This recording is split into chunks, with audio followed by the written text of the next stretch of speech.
이 시간에 우리 하나님의 말씀 같이 보기로 원하는데요. 오늘 하나님의 말씀은 고린도 후서 7장 2절에서 16절까지입니다. 제가 가진 성경책은 신약성경 292페이지에 있는데요. 고린도 후서 7장 2절에서 마지막 절까지 몸이 불편하지 않으시면 다 같이 자리에서 일어나셔서 저와 여러분들 한 절씩 교독하도록 하겠습니다. 제가 먼저 2절을 읽겠습니다.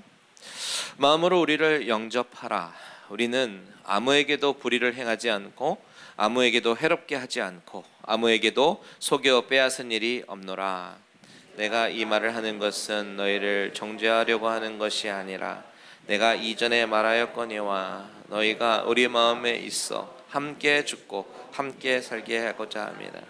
나는 너희를 향하여 담대한 것도 많고 너희를 위하여 자랑하는 것도 많으니 내가 우리의 모든 환난 가운데서도 위로가 가득하고 기쁨이 넘치는도다.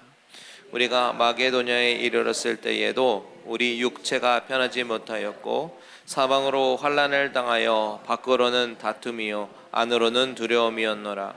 그러나 낙심한 자들을 위로하시는 하나님이 디도가 옴으로 우리를 위로하셨으니 그가 온 것뿐 아니요 오직 그가 너희에게서 받은 그 위로로 위로하고 너희의 사모함과 애통함과 나를 위하여 열심히 있는 것을 우리에게 보고함으로 나를 더욱 기쁘게 하였느니라.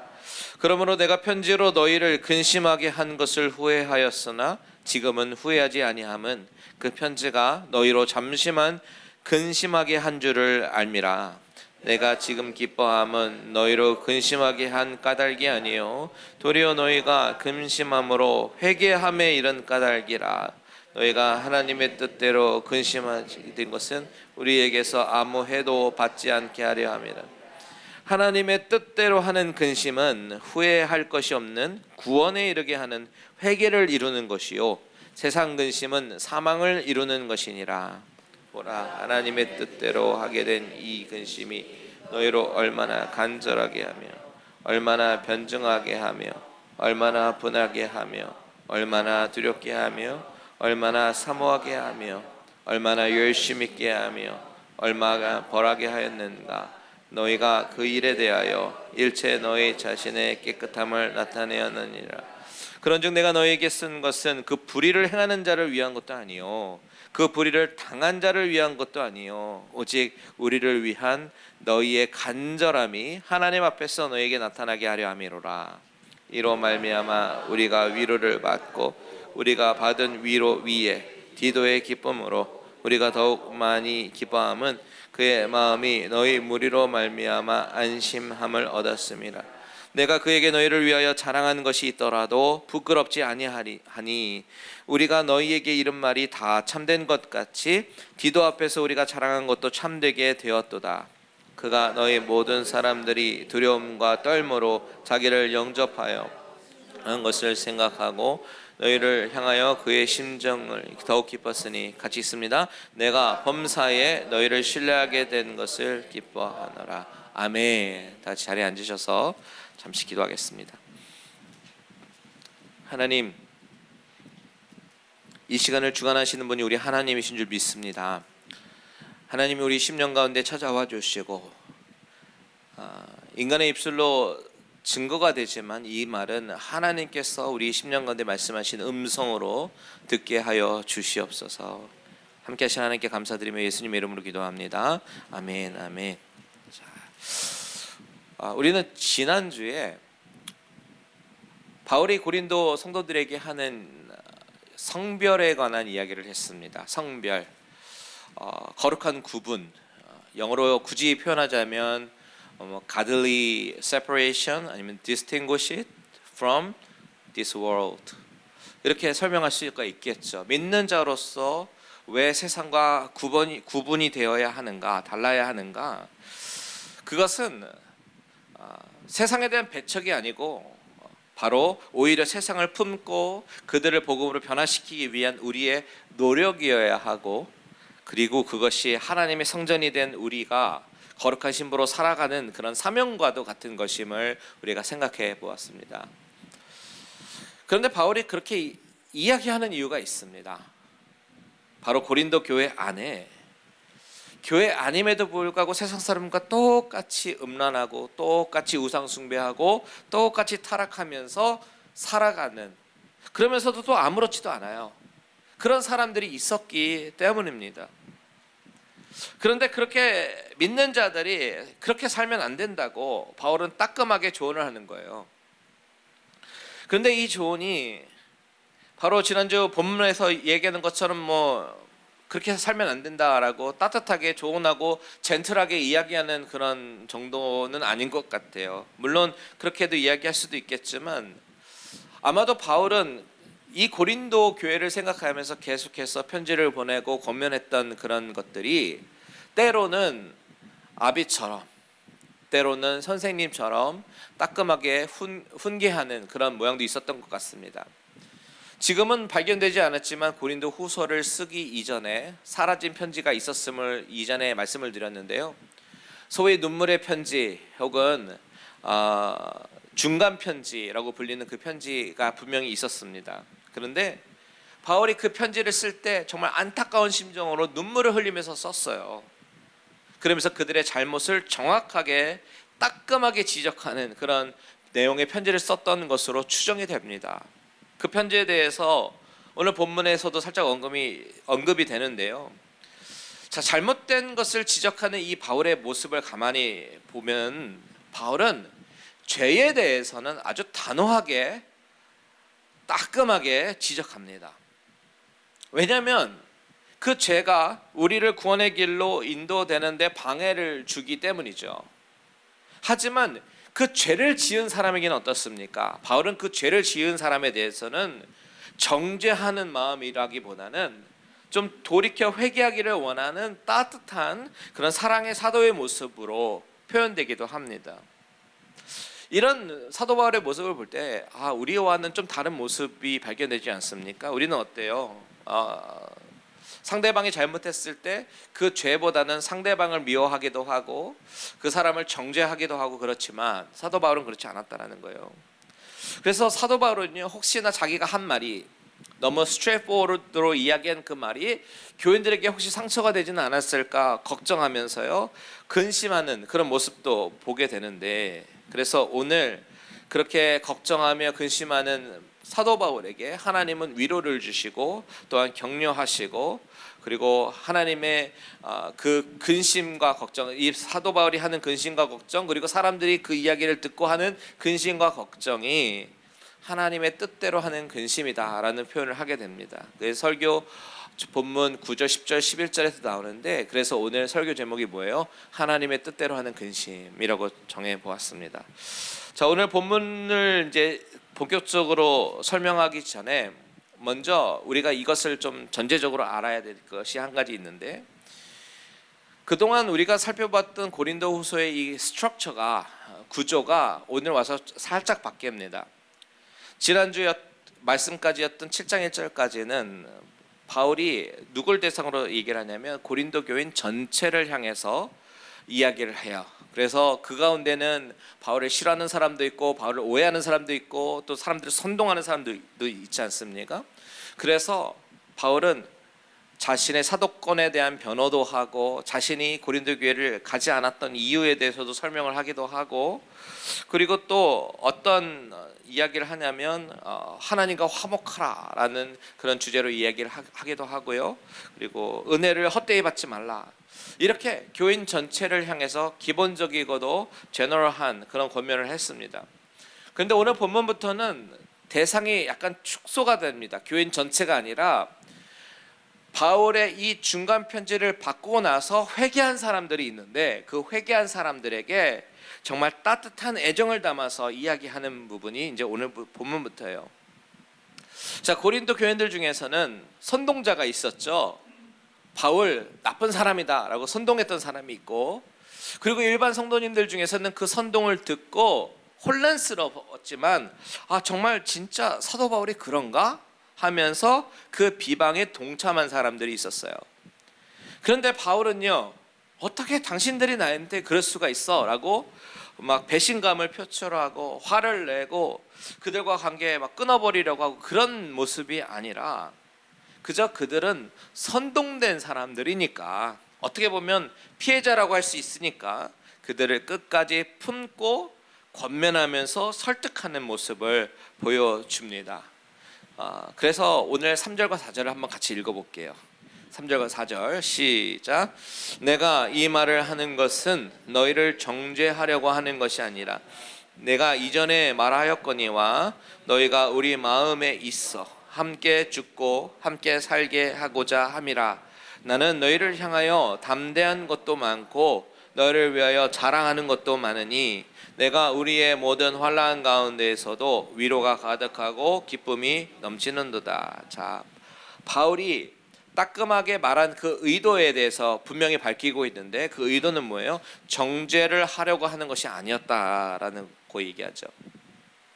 바울이 때로는 아프게 말하고 적나라하게 이야기할 때도 있었는데 그것은 그 죄 자체에 대해서 정확한 실체를 깨닫고 그것으로부터 돌이키는 것에 목적이 있는 것이지, 그래서 생명을 얻는 것에 목적이 있는 것이지 그 사람들을 아프게 하는 목적이 아니었다라는 것입니다. 우리가 몸에 고름이 있었을 때 고름을 짜내야 되는 것은 그 고름이 짜내는 그 고통이 있지만 더 깊어지지 않게 고름을 짜내는 것 아닙니까? 더 큰 부상을 방지하기 위해서 수술을 하기도 합니다. 마찬가지입니다. 바울은 너희에게 정죄하려고 하는 것이 아니다라는 거죠. 마음을 아프게 하려는 것이 아니라 내가 전에 이야기한 것처럼 뭐라고 얘기해요? 함께 죽고 함께 살고자 함이다라고 이야기를 합니다. 사실 이 표현은요, 바울의 최고의 애정을 담아서 하는 표현이에요. 함께 죽고 함께 살고자 합니다. 한 식구라는 거죠. 복음으로 인해서 죽음과 부활에 함께 참여한 사람들, 구원의 기쁨을 누리고자 하는 것이다 라는 것입니다. 이토록 바울은요, 이 성도님들을 너무나도 사랑했던 것 같아요. 그래서 너희를 위하여 담대한 것도 많고 자랑하는 것도 많다라고 이야기를 하는데요. 자, 여기서 담대한 것도 많다라는 이 표현도 보면요, 원어적으로 풀어보면 자유롭게 이야기하는 것을 이야기합니다. 상대방을 완전히 신뢰하면서 이야기하는 자유스러운 분위기, 가족과 같은 분위기, 자유로운 대화를 이야기하는 거예요. 그러니 사랑하는 성도들아, 오해하지 말고 어떻게 하라고요? 2절에 보면 마음으로 우리를 영접하라 라고 얘기합니다. 영어 표현을 보십시오. 영어 표현 보면 make room in your heart for us 라고 번역했죠. 우리를 영접하라 라는 이 말은 나를 웰컴해주고 받아주시오 이것이 아니라 너의 마음을 더 넓게 가져서 우리로 하여금 들어갈 공간을 마련해 달라라는 거예요. 쉽게 말하면 용납하고 아량을 베풀라. 우리는 여기서 사도 바울의 진심을 이해할 필요가 있어요, 여러분. 사도 바울은 정말로 진심으로 사랑을 했고, 그리고 그 진심으로 인해서 때로는 아프게 얘기하고 때로는 괴롭히는 것 같은 그런 표현을 했지만 사실 그것은 사랑하기 때문이었고 그들을 아프게 하려는 목적이 아니었고, 그러니 마음을 열고 그리고 용납하라 라고 이야기합니다. 여러분, 저도 목사로서요, 여러분들이 영적으로 잘 성장할 수 있도록 돕는 역할을 잘 감당하고 싶은 것이 저의 마음입니다. 그래서 때로는 이 말씀을 빌어서 여러분들에게 드리는 말씀은 저도 성도님들을 아프게 하려는 목적이 아니라 정말 여러분들을 위하고 영적인 성장을 돕기 위한 그런 목적으로 여러분들에게 때로는 부담을 드리기도 하죠. 세븐 챌린지라든지 성경 통독 같은 캠페인도 하고요. 그리고 토요 새벽 예배도 참석하시라고 권하기도 하고, 그리고 중보기도도 같이 하자라고 얘기합니다. 대표기도도 마찬가지고요. 그런데 여러분을 괴롭게 하려고 하는 것이 아닙니다. 저는 우리 모두가 영적으로 잘 성장했으면 하는 마음으로 권유하는 것이에요. 그 마음을 알아주셨으면 좋겠어요. 바울 사도는요, 성도들에게 영적 도움을 주기 위해서 늘 생각했지요. 그러다 보니까 정죄처럼 들리는 말도 하게 되고요, 죄에 대해서 단호하게 이야기하게 되는데, 그런데 그 가운데 성령님이 역사하시니까 열매가 맺어지기 시작하는 것을 보게 됩니다. 사람들이 바울의 진심을 아는지 진정으로 회개하기 시작하는 거예요. 성령님이 역사하시니까 깨닫게 되죠.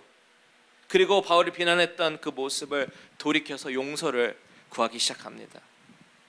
그래서 바울은 4절 끝에 보면요, 환난 가운데서도 위로가 가득하고 기쁨이 넘치는도다라고 이야기할 수 있었던 것이죠. 자, 바울은 자신의 심정을 이제 본격적으로 토로하기 시작합니다. 5절 보십시오. 5절 보시면 이렇게 얘기하죠. 우리가 마게도냐에 이르렀을 때에라고 합니다. 마게도냐로 갔습니다. 예전에 2장 설교할 때 여러분 2장 13절하고 이 구절하고 연결된다고 말씀드린 적이 있었는데, 바울의 당시 상황은 에베소에서 열심히 사역을 하다가 고린도 교회의 어려운 소식을 듣게 되었습니다. 그래서 급하게 디도를 통해서 편지를 써서 보냈어요. 그래서 이 편지를 받고 고린도 교인들이 해결될 것이다 라는 것을 기대를 했죠. 그런데 문제는 디도가 돌아오지 않는 거예요. 그러니 디도에게 무슨 일이 생겼구나, 고린도 교회가 그 상황에 생각보다 훨씬 심각하겠구나, 이런 불안한 생각에 사로잡히니까 사역이 잘 안 되는 거죠. 드로아의 전도의 문이 열렸음에도 불구하고 어디로 갑니까? 마게도냐로 가게 되는 것이에요. 드로아는 아시아 쪽, 그리고 마게도냐는 유럽 쪽이니까 조금이라도 자신이 더 다가가려고 했었던 것 같아요. 그런데 성경을 보니까 마게도냐에서도 형편이 좋지 않았던 것 같아요. 5절 보시면요, 육체가 편하지 못했다라고 이야기를 하죠. 이 표현은 어쩌면 사도 바울의 건강 상태조차도 좋지 않았던 것일 수도 있습니다. 늘 육체에 가시가 있었기 때문에 고통을 당하고 있었을 수도 있어요. 그러니 자, 고린도 교회를 향한 걱정과 디도를 향한 걱정과 또 자신을 향해서 비방하는 그 세력들로 인한 고통과 또 육체적인 건강의 상태까지 너무나도 고통을 당하니까 밖으로는 다툼이고 안으로는 두려움이 있었다라고 고백을 하는 것이죠. 그런데요, 우리는 6절을 봐야 됩니다. 6절 다 같이 한번 읽겠습니다. 시작.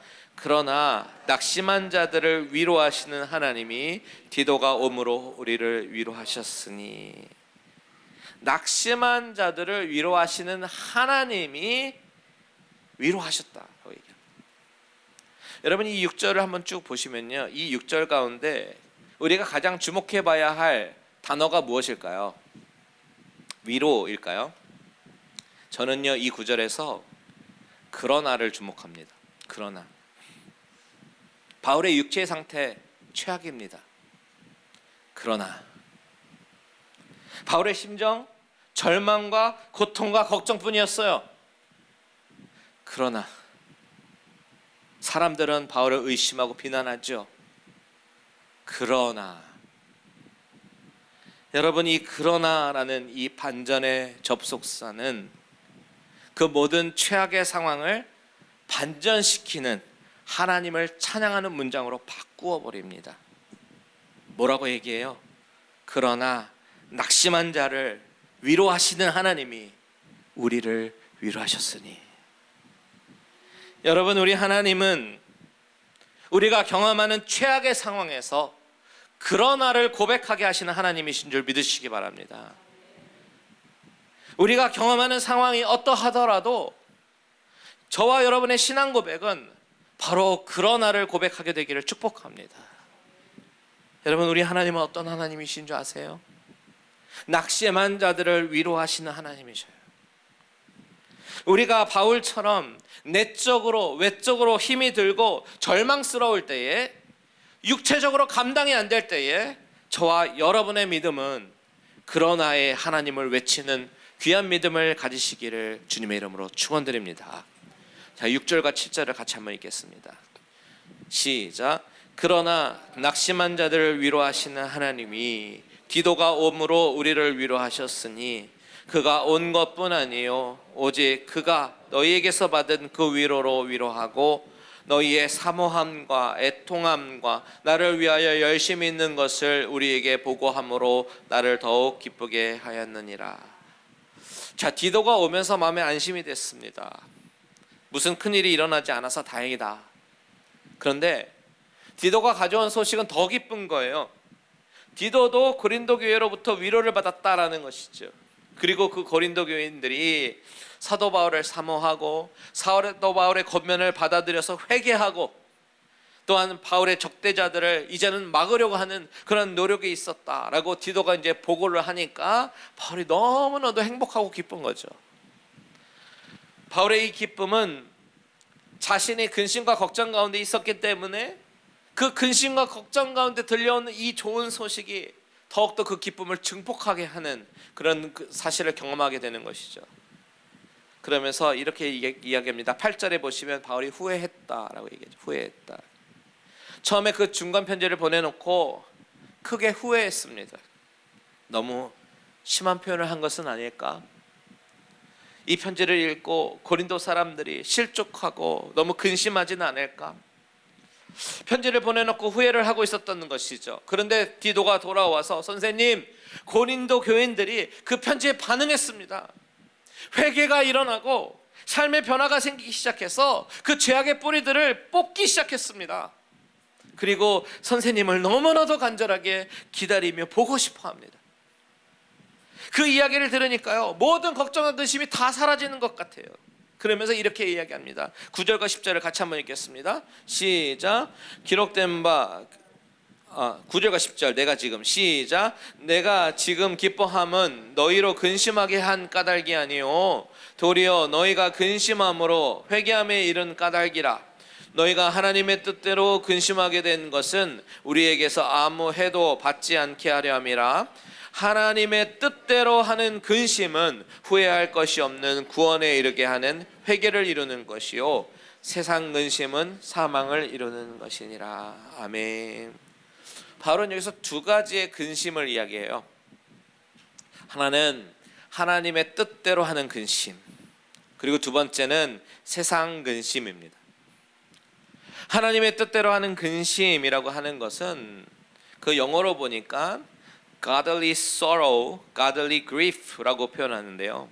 이것을 문자적으로 번역하면 경건한 슬픔 이렇게 번역할 수 있겠죠. 경건한 슬픔이 무엇이겠습니까? 오늘 본문에서 나오는 맥락으로 바라볼 때에 경건한 슬픔은 회개를 하게 하는 그런 슬픔을 이야기하는 거예요. 죄에 대한 애통함을 이야기하는 거예요. 내가 지은 죄로 인해서 그 죄 때문에 가슴 아파서 견딜 수 없는 그런 슬픔을 이야기하는 것입니다. 하나님, 저는 하나님 앞에서 너무나도 부끄러운 죄인입니다. 내 안에 있는 죄악들이 너무나도 추악하고 부끄럽습니다 라고 고백하게 하는 그 죄에 대한 애통함, 이 슬픔이 바로 우리를 구원으로 이끄는 슬픔이라는 거예요. 여러분, 이 슬픔이 없이는 우리는 구원에 이르는 회개를 할 수가 없습니다. 마태복음에서 주님은 산상에서 설교하시면서 애통하는 자가 복이 있다라고 말씀하셨어요. 우리는 보통 다른 사람의 죄만 들추기는 잘합니다. 그런데 내 눈에 들보는 보지도 않고 인정하고 싶어 하지도 않지요. 그런데 다른 사람을 향한 나의 손가락, 그 정죄하는 그 손가락 자체가 내가 죄인임을 증명하는 손가락임을 우리는 부인할 수가 없어요. 내 안에 있는 죄성으로 인해서 다 너 때문이야 라고 말을 하죠. 하와가 뱀 때문이다라고 얘기했던 것처럼, 아담이 하와 때문이라고 얘기했던 것처럼 말이죠.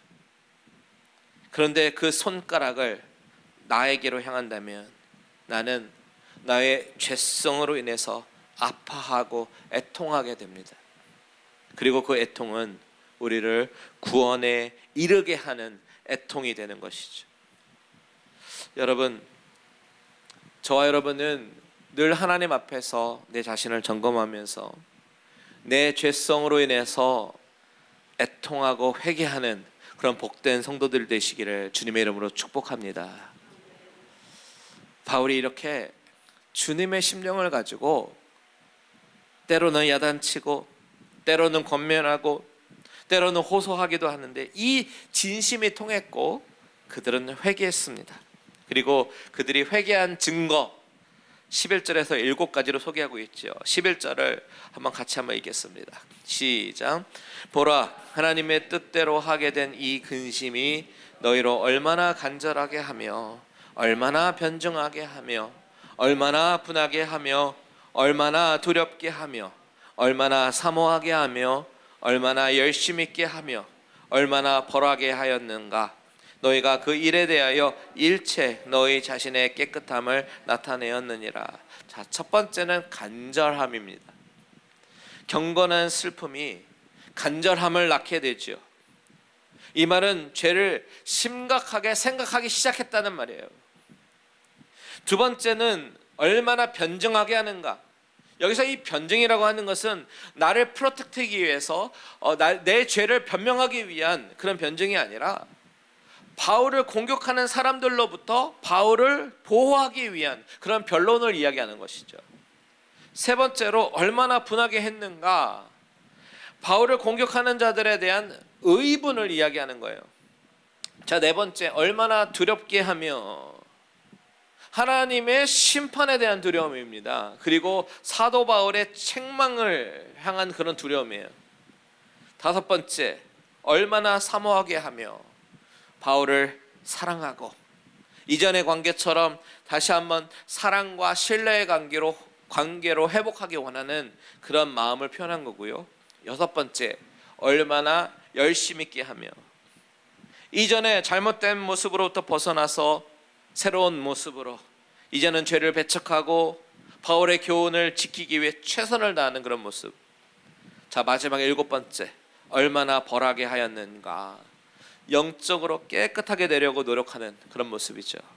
이 모든 노력들이 고린도 교회가 거룩한 성전으로서 거룩함을 회복하기 위한 노력이라는 것을 바울은 알기 때문에 그래서 감격스러워하는 거예요. 여러분, 우리는 여기서 중요한 교훈을 하나 얻습니다. 회개라고 하는 것, 지금 고린도 교인들이 회개를 했다고 하는데 회개라고 하는 것은요, 내가 잘못했구나 라고 깨닫고 뉘우치는 것으로 끝나는 것이 아니에요. 애매한 태도를 보이는 것이 아니라 분명한 태도의 변화를 가져온다라는 사실을 우리가 알게 되죠. 간혹 성령님께서 성경 말씀을 통해서 우리를 책망하실 때가 있습니다. 양심의 가책이 되고 찔리고 내 자신이 부끄러워질 때가 있어요. 그때 우리는 이 7가지 모습으로 반응한 고린도 교인들처럼 죄를 심각하게 받아들이고 하나님을 두려워하며 이 잘못된 모습에서 벗어나려고 하는 그런 몸부림이 있어야 하는 줄 믿습니다. 분명한 태도의 변화, 회개에 합당한 열매를 맺어야 되는 것이죠. 그렇게 될 때에 모든 하나님과의 관계가 다시 온전한 관계로 회복이 되는 것이죠. 그리고 참 기쁨을 누리게 됩니다. 그래서 바울이 16절에 뭐라고 얘기해요? 16절 같이 한번 읽어볼까요? 시작. 내가 범사에 너희를 신뢰하게 된 것을 기뻐하노라. 기뻐합니다. 신뢰하게 된 것을 기뻐합니다. 근데 여러분, 이것이 하나님 아버지가 우리를 바라보는 마음이라고 저는 믿습니다. 회복된 관계로 인한 기쁨 말이죠. 13절 볼까요? 13절 시작. 이로 말미암아 우리가 위로를 받았고 우리가 받은 위로 위에 디도의 기쁨으로 우리가 더욱 많이 기뻐함은 그의 마음이 너희 무리로 말미암아 안심함을 얻었습니다. 자, 고린도 교인들의 변화로 인해서 디도가 기쁨을 얻었어요. 그리고 그 디도의 기쁨으로 인해서 바울이 기쁨을 얻습니다. 그리고 그 바울이 얻은 기쁨으로 인해서 하나님께서 기뻐하십니다. 저는 오늘 이 말씀을 여러분과 나누면서 여러분, 우리도 죄인입니다. 우리가 회개해야 됩니다. 회개하십시오. 이렇게 말하고자 하는 것이 저의 요지가 아닙니다. 그저 하나님의 사람으로 서고 싶은 것 그뿐입니다. 하나님이 기뻐하신 교회가 되는 것, 하나님의 사람으로 세워져 나가는 것, 그 간절한 소망과 열망이 저와 여러분 안에 있다면 그것 자체가 소망이 되고 그것이 위로가 되는 것이죠. 우리 인간은요, 사람의 말로는 변화가 되지 않아요. 잔소리로 인간의 말로 돌이켜지고 변화가 될 수 있다면 사실 우리는 어쩌면 다 성자가 되어 있었을 수도 있습니다. 하지만 하나님의 말씀 앞에서 우리가 진지해지고 죄로부터 자유해지고 싶다, 나도 변화하고 그리스도인답게 진정한 크리스찬답게 살고 싶다라는 그런 열망이 우리 안에 있다면 하나님의 말씀으로 우리는 변화될 수 있습니다. 하나님의 말씀으로 깨어지고 그리고 진정으로 우리가 돌이키기 시작할 때 성령님께서는 우리를 godly man으로 바꿔주실 것이고, 그렇게 변화되는 우리를 바라보면서 바울이 기뻐한 것과 비교할 수 없는 그런 기쁨으로 하나님께서 기뻐하실 줄 믿습니다. 우리도 할 수 있어요. 지금은 공사 중이지만 하나님의 말씀의 능력으로 할 수 있습니다. 내 힘으로 용서할 수 없고 내 힘으로 사랑할 수는 없어도 내 안에 계신 예수 그리스도의 능력을 의지하여 변화되고 하나님의 사람으로 점점점 변화되는 저와 여러분들 되시기를 주님의 이름으로 축원드립니다. 아멘. 우리 다 같이 찬양하고 기도하겠습니다.